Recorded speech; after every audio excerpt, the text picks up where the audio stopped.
Welcome back to This Week in Loveland Tigers Athletics here on lovelandtigers.org and ESP Media powered by Sidearm Sports. My name is Jason Griefer. As always, we're joined by Loveland Athletic Director Brian Knatzer. Brian, good to have you back with us here this week. Let's get right into things because we have a lot of things to talk about here as we're winding down the regular season for really all of our spring sports and moving into the postseason. Let's start off with the lacrosse, and we'll talk about the girls first because we have a league champion on our hands. The girls won the league title outright after easily dispatching of Little Miami on Monday by a score of 20-2. It also doubled as senior night, so we got a chance to honor some of our senior athletes going through the final go around there at the high school level there. Just take us through the night there. How you saw the game play out, your senior class. And then also we now know the sectional draw where the Tigers are going to get either Oak Hills or a Mercy McCauley coming up next week. Yeah, so thanks for having me, Jason. Appreciate it. And hello, Tiger Nation. Yeah, what a great night it was. Senior nights are always special here at the top of the hill at Tiger Stadium. We blow up the Tiger head, and we have all the parents and family, and the kids go through it. We have a total of 9 girls lacrosse seniors last night. So we introduce each family, and they have a little bio that they read. And what was wonderful about that night is, obviously every senior contributed to that, and assists, draws, scores, saves, you name it, they're all on the field. And, clearly it's a really good team. Obviously won the conference. We have a lot of hopes for the postseason, and just to see everybody out there having fun, contributing, everyone's family here. It's opening up a little bit more, in the stadium, so that, we had people in the stands. So it was a great atmosphere. I'm really excited for those girls. So again, congratulations to all those seniors. And that's leading into the postseason. So yeah, that's next Tuesday. We'll host a game, and we're really excited. We think we can make a deep run, maybe the deepest we've ever done. Our goal is to get out of Cincinnati. That's what I hear the girls always talking about. So they're all in. They're excited. Obviously, they have the stats to prove it. So excited to see what's to come. Over on the boys' side of things, pretty strong finish to the regular season as well. They're going to finish second in the ECC. It's 7-1 overall. Milford wound up running the table there, but nevertheless, dating back to the 10-8 Milford loss back on April 30th, you're right there the whole way. You've won 3 straight since, easily defeating Walnut Hills, and then 2 really nice road wins as of late over Kings and Lebanon. You're going to get CHL opponents Marymount and Indian Hill coming up, who both have aspirations to get to a regional final, if not beyond that. And right now, looking at your team, 1-6 of 7 going into this week. Do they feel like they're now hitting their stride and quote unquote peaking at the right time with the postseason on the horizon? Yeah, absolutely. I mean, Coach Riggle has done an excellent job at preparing them for this postseason. I mean, you couldn't ask for 2 better games at the end of the regular season to help prepare you for what's to come. So Indian Hill and Marymount obviously are going to be big challenges. They're big games. We're going to see what we can get out of all of our players, and that's going to prepare us for our postseason game, which is actually probably going to be it's next Wednesday, unofficial, but that's really what it's going to land on. And it's against Elder, who we've seen in the regular season already. So again, we're sitting in a good spot. Ethan Lund is leading the ECC in turnovers, and Zach Mulligan in total points of assist and goals. So we've got all the right players firing on all the right cylinders. These last 2 games will prepare us, and we're ready for the postseason again. It's going to be exciting for our boys. So we'll bring it on. Friday night is our senior night. So we're excited to showcase the families and the boys as well. As you said, you'll get Elder to open the postseason, beat them back on March 22nd by a score of 6-1. So some familiar there. It has been a minute since you've seen him, but still, I'm sure you'll get caught up rather quickly here. Let's talk about another team that just keeps rolling here, and it just seems like just the entire ball of athletics at Loveland keeps rolling. And that's your boys' volleyball team. They have been impressive all year long. They're now 17-3 on the year and ranked 13th in the state of Ohio right now in Division I. So huge honor and accomplishment there. Regular season's about to close down. I want to get your thoughts as we're looking forward to the postseason, because this is a South region that is absolutely loaded. You have the number 1, number 2, and number 3 teams in the state in it with Elder, Moeller, and X.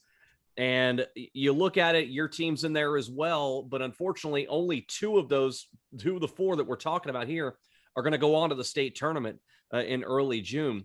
With the way the boys are playing right now, how confident are they that they could not only get there in the regional against one of those 3, but pull off a perceived upset in the semifinals? Because as the way we look at it, you only need to get to the regional final in order to make it to state. Yeah. And I don't think this team has been at full health yet, whether it be a little bit of injuries, a little bit of sickness. We've never been at full strength. So I think these kids, I'm going to give a big shout out to our captains, Stonethal and Mason Mueller, who are doing an outstanding job. These kids are all in. They're tearing it up. They're fun to watch, very energetic. They play the game very well. And we lost against Walnut Hills for the second time. And that is a team that, I think if we're firing on both cylinders, we can challenge that team. We can win that game. So, I think the boys understand that. I think, they're now trending towards being healthier. We've got a little bit of time. I think May 21st is kind of the first postseason game. We ended with Sycamore this evening, but these guys are confident. They play very well together. They've gotten better. And once we're at full strength, and Jason, I see these guys really, going into this postseason excited, with a lot of opportunity. So, yeah, we're ready for it. Yeah, it should be very exciting there when we get to the postseason, not only districts, but also the regionals at the end of May. Let's switch gears. Let's move on to your tennis teams here, because they now have the sectionals coming up this week. But you're going to have some singles opportunities as well as a couple of doubles opportunities as well. And looking at the way the draw shook out and the route that each side's going to have to take here, and maybe talking to the coaches as well, do you feel like maybe the singles or the doubles draw is going to give you the better chance for a deeper run and possibly get out of the sectional? Yeah. Well, I'm gonna say both, Jason. With our number 1, Ethan Libby he's obviously, he leads our team in singles, and at this level, these kids are so talented that you play your game right, anyone can win. And I see him and Aiden Callahan as potential wins, and going a little bit deep in it. And obviously, Joey Kapsakavage and Max Jody. These guys are our doubles, number 1 doubles, who have had success all year long. And I think any one of them has an opportunity on Thursday to show up at Mason and the ATP and make a little run out of it. This is where you got to lay it all on the line. This is it. Yeah, no doubt. And as the way things shake out with this single elimination, you only have to be better than your opponent the one time. It's not a best of type of situation. So the way things shake out, you never know. Somebody else gets upset and you're right where you need to be there. So we'll be keeping an eye on that for sure. Another area we're going to be keeping an eye on is track and field, as they have the ECC championships coming up this week. We do want to congratulate the Loveland middle school teams, both the boys and the girls, for winning the ECC. So we're kind of setting the tone right here, leading into the high school squads going to Anderson for the ECC championships. I want to talk about specifically right now the girls side of things, because they have been going very, very well as of late. You go and take care of business and win the Dawn to Heart invite. And then this past week, you go up and win the Lebanon invite on the girls' side, and a lot of other quality ECC schools and runners up there as well. So they're really heading in on a high note right now. What's your sense of the girls' confidence level heading into the ECC championships this week?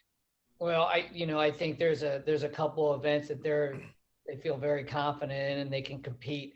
And they went to a Mason invite this past week, and we have kids like Allie Colgate, who ran the 300 hurdles, who came in first, and Michaela Loomis, who came in sixth. In the 800, you had Madison Knatzer win that, and Emmy Sager won the 3200 and with 11:04. These are sick times. And the 3200 relay of Maddox, Sager, Colgate, and Knatzer, they came in second. Hannah Polakowski is fifth in discus, and Sophia Kapsakavage was fourth. Something interesting, Jason, that they do there that I got to highlight at Mason is they run the Bazzari Mile, which are kids from all over the country that are running these crazy times. So it's in the mile. Jesse Gibbons, who ran it for the girl side, ran it in 5:09, which is unbelievably fast. And then on the boys' side, we took Brian Chevalier, who broke a school record and got a 4:16 in that Bazzari Mile. So these running in that type of environment with those types of excellent athletes, talk about a preparation that gets you, your mindset for what the ECC in the postseason is going to bring you. So, yeah. I mean, to answer your question, I think both our boys are healthy, our girls are ready to compete, and that's happening on Wednesday and Friday. So we're really excited. We have the opportunity to come out on top on both the boys' side and the girls' side. So it's been a great season for these guys. So really excited for them, and I can't wait to watch them compete. Yeah, no doubt. And you look at the leaderboards, and it's just a leveling to the top of a lot of different events there. I'm looking at some of the disciplines right now, just all over the place. And one young lady I wanted to get your thoughts on too is Maya Brines in the season she has had. I'm looking at the numbers right here for her. She leads the ECC as far as times go in the 100, the 200, the 100 high hurdles, and she's second in the 300. I mean, with the way she's run across all these different types of disciplines, is she not a front runner for ECC track athlete of the year? Yeah, I mean, high jump, long jump, you name it. The girl is a special athlete. Obviously, she's committed to Iowa. She's going to be, competing in track and field there. So, I mean, she has everything in her to be that player of the year. There's no question. Very, very special, very talented athlete that works hard and is deserving. So, yes. Yeah, absolutely. We'll be keeping an eye on her, and I'm sure some individual titles will be coming home with her for sure, given she just has a normal outing there at the ECCs. Let's switch gears. Let's jump onto the diamond, and let's start off with the softball team. And sectional opener doesn't go their way as they're taken out by Seton 11-8. Really exciting game, but unfortunately, Seton just pushed a couple more across. So the postseason run comes to an end there. Seton puts up 6 runs in the third inning of that game, and that really winds up being the difference in that one, although your team did fight back late, just couldn't get enough across the board there. Take us through that game and then ultimately what they want to accomplish this coming week. They still do have 2 league games left against Anderson and Walnut Hills to close the season. Yeah, we actually just scheduled another one. We're finishing up with Kings, and we got to play Lebanon as well, so get a little doubleheader on Friday. Mm-hmm. But yeah, to your point, obviously a big battle versus Seton. We had plenty of opportunity. We had bases loaded. We couldn't get kids in or runners in, and if you do that a couple of times, you're not gonna get what you need to win. So a good special shout out to Jared Harcourt, Laura Hedderberg, who are the seniors, 2 seniors on the team that led this team. And that being said, what's that showing is that's a lot of youth coming back as well. So we're excited for this team to finish up. And yeah, as far as the ECC goes, we're on the lower end of it for this year, but we're going to finish out as strong as we can. And like I said, we got a young team, and it's the ebbs and flows. So we're excited to finish out strong this week and tip our hats to those girls that competed so hard this season. And a lot of young pieces. You said a lot of valuable experience during this season, and what happened turned to be a very, very good league, especially at the top there. So a lot of experience coming back next year. Let's switch over to baseball now, and a few games left in the regular season coming up this week to try and close things out. It looks like as of now, anyway, all of those are going to be on the road, but you got to normally going to end up traveling in the tournament anyway, so you might as well get used to it now. But coming and playing well as of late, 3-1 in the last week. You get the really nice 11-6 win over Kings on Monday, and that's an important one. Looking at things as Kings finished second in the league, but the way the bracket is set up as far as the state tournament goes, you may very well see them in the second round. And I'm looking at the way this bracket is setting up right now. Your team drew the 23rd seed, so people may look at it and think, "Oh, geez, that's a tough year." But you got them there, and I'm looking at this draw there thinking this is a pretty manageable draw for a team that didn't exactly draw the best seed there. What'd you make of it?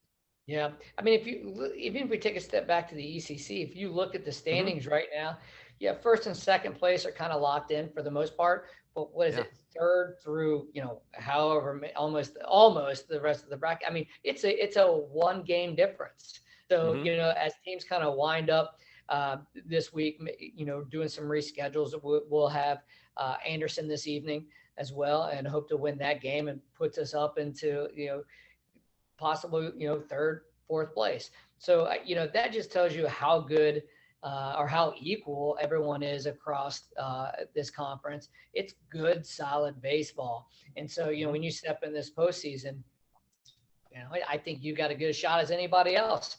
It's baseball. It depends on who's pitching and how your bats are swinging. So I think we're confident going into whoever we're going to play. It's a good draw for us, and we're okay with that.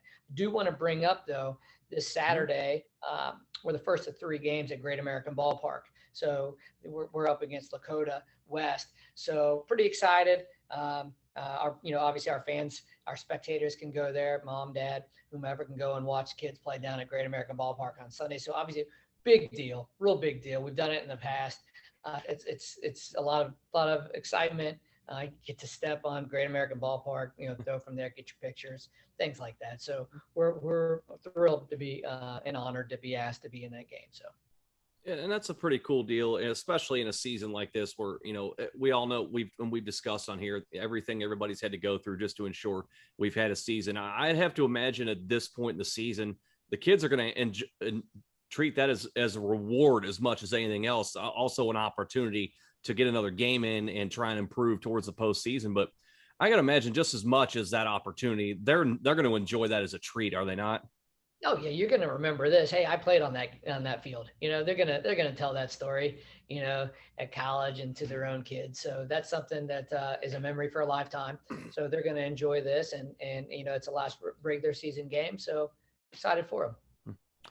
Lastly, before I let you go here, and looking more inside the draw as far as the postseason goes, as we said, you got Kings is the opener in the draw there. So as you said, you've got the win over them, so you've got the confidence to know you can get the job done there. But you also look at the way things are set up after that. If you get past Kings, you might see another familiar foe in Walnut Hills in the second round there. It's funny how things work out as far as the bracketing goes right there. What did you make of the fact that you may end up seeing another ECC foe in round two? And are you okay with that? Or would you have rather seen your team have to go out of conference and maybe play a team that's not familiar with you? Now we're okay with that because we're a different team now than we were at the beginning of the year, trying to figure things out, and that's when we were slotted to play them originally this season. So we look forward to that opportunity to play them. And again, it says a lot for the ECC that here you Yeah. are round two, you're still playing ECC teams. So yeah, we welcome that, and we want an opportunity to play them again.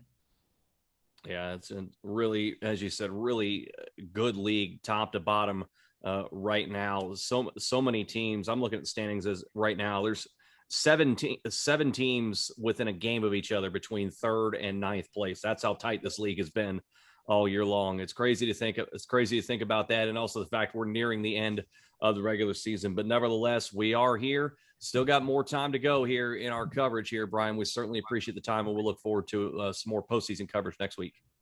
Absolutely. I want to shout out to all the Loveland youth. Sign up for those youth camps we've got on our website, and get out there and have a little bit of fun this summer. So cannot wait to see this place alive in the summer.